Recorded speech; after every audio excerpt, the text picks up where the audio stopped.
মারে দেখলেই তার মেজাজ খারাপ হয়ে যায়, এরকম আছে কিনা? বন্ধুর সাথে সারাদিন রাত আড্ডা দিতে পারবে, কিন্তু বাবার সাথে 1 মিনিটও কথা বলতে পারে না। বাবা রাগ করবে, মা এতে খুবই অসন্তুষ্ট হবে। আমি এই কাজ করতে পারবো, মা খুবই রাগ করবে। এই বন্ডিং আপনার ডেভেলপ করা লাগবে সন্তানদের সাথে। কোন এক সময় এটা প্রচন্ড মিস করবে, কোন এক সময় এই জন্য আল্লাহকে বলবেন, আল্লাহ আমি কি হারালাম। পিতা মাতা যে আল্লাহর কাছে দোয়া করতো আপনার জন্য, তাহলে আল্লাহ সুবহানাহু ওয়া তাআলা দোয়া কবুল করে নিতেন। মায়ের কপালটা ধরে একটু চুমু দাও, বাবার কপালটা ধরে একটু চুমু দাও, তার পাটা একটু টিপে দাও, একটু টিপে দাও। 3 নাম্বার যে বিষয়, ফ্যামিলি বন্ডিংটা বাড়ান, ফ্যামিলির প্রতি ভালোবাসা, পরস্পরের প্রতি ভালোবাসা বাড়ান। ভালোবাসা বাড়ান যেন আপনার সন্তান আপনাকে মিস করে, আপনার সন্তানের যেন আপনার দিকে তাকিয়ে তারা আনন্দিত হয়, আপনার জন্য তারা অপেক্ষা করে, আপনাকে দেখলে তারা পুলকিত হয় এবং আপনার কথায় তারা মুগ্ধ থাকে, আপনার প্রতি তারা অনুরক্ত থাকে এবং কমপক্ষে আপনার কারণে হলো তারা আল্লাহর অবাধ্য হয় না। বাবা রাগ করবে, মা এতে খুবই অসন্তুষ্ট হবে। আমি এই কাজ করতে পারবো, মা খুবই রাগ করবে। এই বন্ডিং আপনার ডেভেলপ করা লাগবে সন্তানদের সাথে, বুঝেন নাই?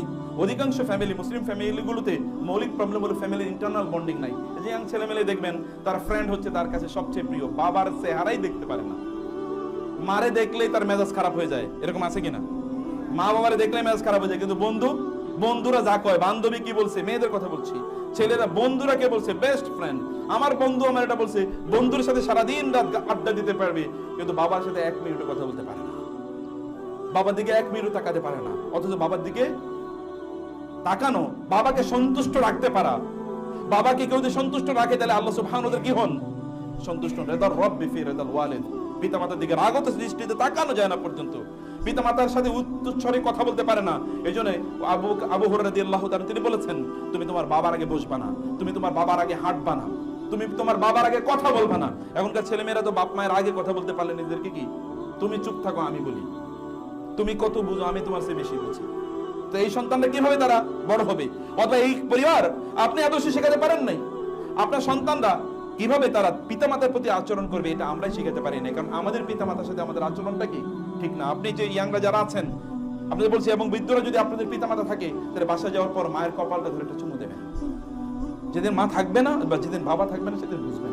আজকে হয়তো বুঝেন নাই, তোমরা এখন আজকে হয়তো বুঝো না, যেদিন থাকবে না সেদিন বুঝবে যে কি ছিল। মায়ের কপালটা ধরে একটু চুমু দাও, বাবার কপালটা ধরে একটু চুমু দাও, তার পাটা একটু টিপে দাও, একটু টিপে দেন এবং তাকে একটু জড়িয়ে ধরেন।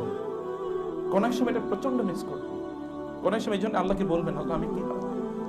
পিতামাতা যে আল্লাহর কাছে দোয়া করতো আপনার জন্য, তাহলে আল্লাহ সুবহানাহু ওয়া তাআলা আপনার দোয়া কবুল করে নিতেন, কারণ আল্লাহ সুবহানাহু ওয়া তাআলা পিতামাতার দোয়াকে প্রত্যাখ্যান করেন না।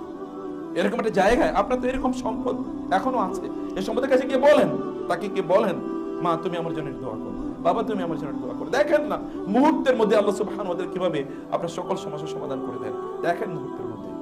এটা তো আল্লাহর পক্ষ থেকে আপনার জন্য রহমত। ইন্নামা তুনসারুনা ওয়া তুরযাকুনা বিআফওয়াইকুম, তোমাদের মধ্যে যারা দুর্বল, মা যদি দুর্বল হয়ে যায় তাহলে বুঝবেন সম্পদ আরো বাড়লো। বাবা যদি দুর্বল হয়ে যায়, হাঁটতে না পারে, তাহলে বুঝবেন সম্পদ আরো শক্তিশালী হলো। এই দোয়া মানে আপনার জন্য একটা সম্পদ, আপনার সম্পদ আরো বাড়লো, কারণ এখন তিনি দোয়া করলে ওই দোয়া আর প্রত্যাখ্যান হবে না। তাকে সন্তুষ্ট করার চেষ্টা করেন, তার সাথে সময় কাটান, তার সাথে গল্প করুন, তার জন্য দোয়া করেন এবং তাকে বলেন যেন আপনার জন্য তারা দোয়া করে, তার সাথে বন্ডিংটা বাড়ান, এটা আপনার জন্য সম্পদ হিসেবে আপনার সকল সমস্যা আল্লাহ সুবহানাহু ওয়া তাআলা এর কারণে আল্লাহ সুবহানাহু ওয়া তাআলা দূর করে দিতে পারেন। আল্লাহ সুবহানাহু ওয়া তাআলা তিনি বলেছেন, এমন যদি হয় তাদের মধ্যে কেউ একজন অথবা দুইজনই তারা কি হয়ে গেছে, তারা বয়স্ক হয়ে গেছে, ফালা তাকুল লাহুমা উফিন ওয়া লা তানহারহুমা ওয়া কুল লাহুমা কাওলান কারীমা। কাওলে কারীম মানে কি জানেন?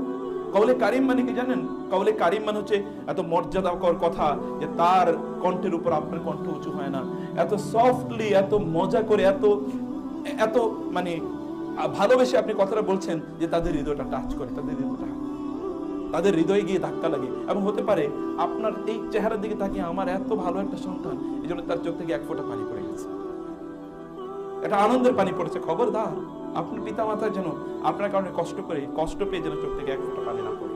যদি 1 ফোঁটা পানি পড়ে বুঝবেন সব শেষ, আর আগাইতে পারবেন না, শেষ হয়ে গেছে।